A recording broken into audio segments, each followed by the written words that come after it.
Welcome to Pub Indie. I'm Tammy Kavanagh. And I'm Anar Bailey. Today we're going to give you some updates and we're going to take a journey to a Citadel, but more specifically, we're discussing creating unique settings with history. So grab a drink, sit back, and let's chat. So Anne, what have you been working on? I have basically been working on my latest 2 projects, just getting them out there and ready for the market. Woo. And more excitingly, though, I've started my very first fantasy novel. I'm quite deep in it now. And I've been really enjoying the world building aspect to it, which I haven't had to really think about or do as much for my other books. So it's been really interesting. How about you? I've been working on edits for my 4th draft. I'm on chapter 7 at this point. I'd also started the 2nd book to a certain extent. Got a pretty good idea of where I want to take that. Really exciting to edit. I know a lot of people don't enjoy it, but I like editing. I like getting feedback, and I like seeing if I can use it in any way. So I'm having a lot of fun with draft 4 right now. I do want to correct myself when I said I haven't been able to do this kind of world building before. I really just meant creating so many original environments and even building a world up from scratch, because this is very high epic fantasy for me. Yeah, this is your first time doing an epic fantasy. Have you ever played with fantasy before? I have. Those books that I had written were more like urban paranormal fantasy, stuff like that. Ghosts and vampire hunters and things like that. Totally not inspired by Buffy or anything. No. Right. As I understand it, like you've published mostly history. Mm-hmm. There are a few that aren't history, but mostly you've done history. I would think that would help a lot, having an idea of what you needed for a livable world, a world in which people feel like they live in it. Yeah, so luckily with historical fiction, a lot of research actually has to go into the setting and the environment these peoples lived in, and even the location. And by that I mean, what country were they living in, what time period. Some countries had running water way before others, so you really had to do that kind of research. And like similarly, like it took months to get one dress out, so you weren't going to have a closet full of clothing unless, you were Queen Elizabeth and everyone around the world was gifting you dresses. To be her, yes. Sign me up. When you are preparing for your history books, what do you like to do to get a feel for the world you're going to be putting these characters in? Yeah, so basically, before I determine the time period I'm writing, and I also like to just even watch a lot of documentaries, open up a lot of like YouTube and do those virtual tours that museums have now. It really helps me get a feel for what it might have been like to walk down the halls of Hampton Court. So it really helps put me in that place and visualize it as well. And then sometimes in my books, I even create my own castles and fictional locations, but I pull bits and pieces from other castles and kind of create my own that could theoretically actually exist. When it comes to your characters, to build those characters to make them feel like people who live there, what do you like to think about? I like to really think about like their position in society, what they would be doing on a daily basis, and time to imagine their day-to-day life, but also not get bogged down in the details in my writing, because no one wants to know about how often someone went to the bathroom or how they brushed their teeth, but getting a feel for how some of their days might have gone and their tasks that they might have had is kind of important. So yeah, just some stuff like that. Yeah, for sure. When we're thinking about building our own worlds, I think looking at history and even present day, the real world, are a really good place to go to get an idea of what it is that makes a place, a setting, feel like it's existed before this point. What do you think? I would definitely agree with that. It's just being careful again about the context in which the person is living in. So it's really hard to not interject like modern sensibilities into our writing. And I think that kind of comes up in fantasy a lot too. Like if you structured a world based on a certain system and rules, you can't just suddenly have a character appear and, right? Like you would know more about that. Yeah, when it comes to fantasy, I like to have a pretty good idea of where this character's life started, what kind of day-to-day life they had, and very much what their own personal knowledge of their world is. People don't live in a vacuum. What? If you say place them in a village. Where is that village located? What kind of agriculture do they do? Or animal husbandry? Or like what is their economy in that village that makes it worthwhile staying there? What are their neighboring towns? Do they have a relationship with those neighboring towns? Are they good relationships? Are they bad relationships? Competitive relationships, like that could happen too. How long does it take to travel? What kind of technology do they use to get through their day-to-day? But more specifically, I also like to think about what do they know about their own history? Like what has happened in their town? Do they know about that one time the king's party came and stayed at the village inn? Do they know about the songs about, heroic deeds done by people in their own village, or even like just across the country? Like how far does that knowledge travel? Music was a really good way of getting information about, events across in a fun way, Yeah. I find it interesting that people, even in, like medieval times, women weren't educated. To some extent, this was true, but it didn't mean that they didn't listen to stories and tales being told. It didn't mean that they weren't listening to news, that they were kept completely ignorant about their own social customs and even stories. Like when the Battle of Bosworth happened, of course, everyone would be talking about this, and they did for several years after, if not decades. So even if an event happened a long time ago, I like to think, what is the likelihood that this was such a significant event that someone 50 years later would know of it? For sure. And entertainment is entertainment. Everyone wants entertainment. So I don't see why there'd be a difference in knowledge levels for your character or characters. Other things to think about when it comes to creating a character that exists in a livable world, I feel like, would be their social status. You mentioned that when you were talking about your own characters. What is the social status of this individual? Are they popular? Are they well off? Are they poor? Or are they just like a middling farmer? There's also the really popular trope of an outcast. And that brings us to like societal structures and expectations of the individual within that society. If you want to do the outsider trope, where you have a character who doesn't conform to either dress or behavior, then there should be some sort of reaction of individuals to that. If they're from a small village, perhaps that reaction is, oh, he's always been that way. Or she's always been that way.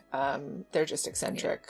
You'll get used to it because they've known the person's whole life. If they leave that social situation, there should be pushback by people who have never met them before. There should be some sort of censure or repercussion for choosing to present yourself outside of social expectations. I'm not saying that you shouldn't write a book where there are people fighting social situations, social norms. It's early, it's okay. That's fun. Like, that's really fun to do, to have someone fighting social norms. But you should know why they're fighting those social norms.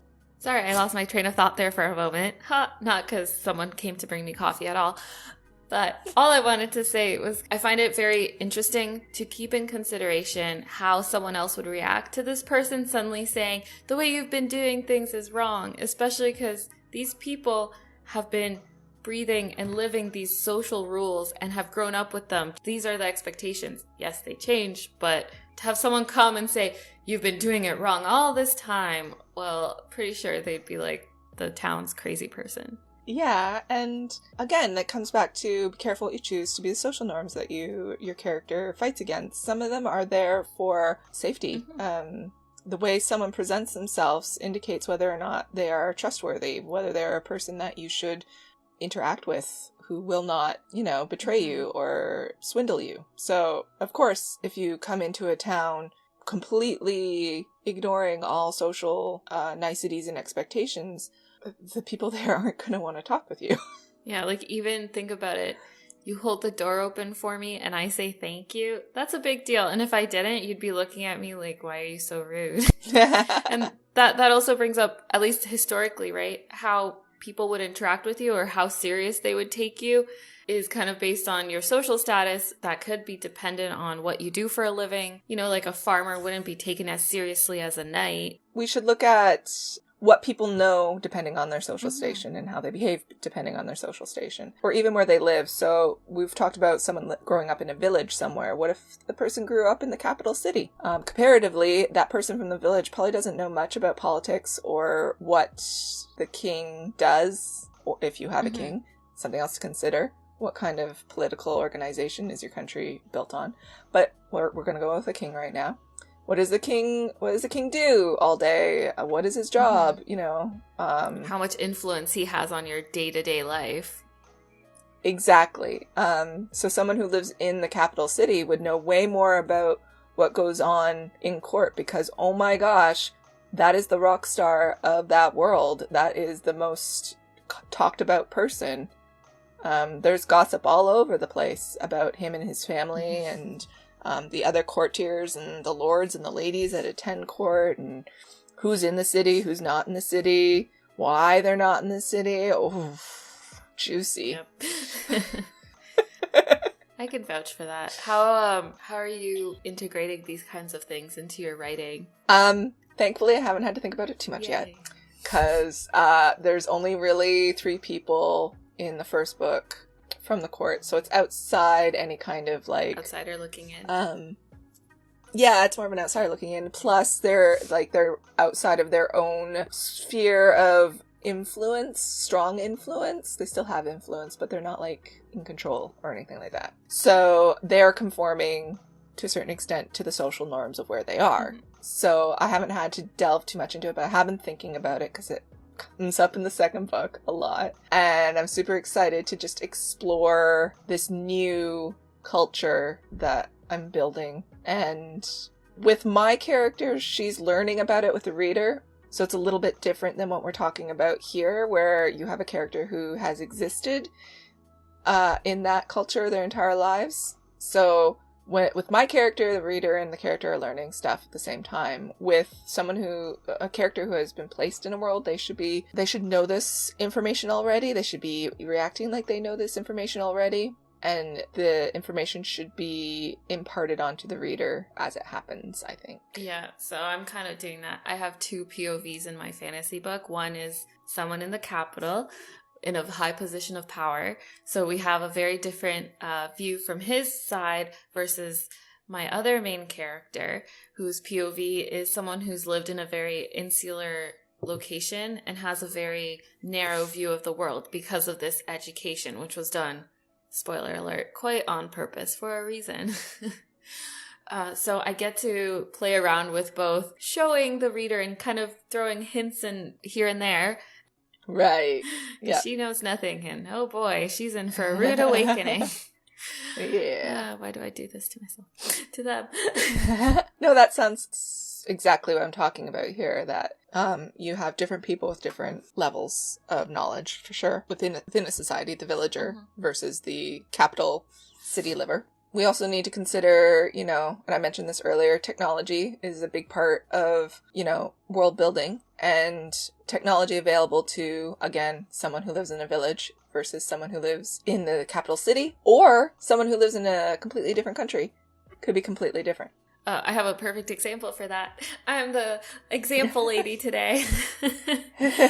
Well, Catherine of Aragon, when she came to England to marry the Prince of Wales, she had been used to living in a palace with like running water and being able to take a bath every day.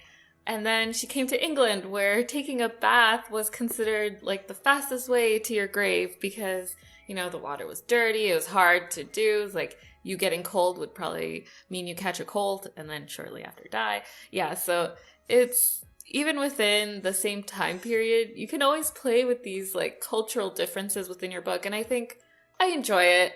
And I hope readers do too. It's just like fun little tidbits. Yeah.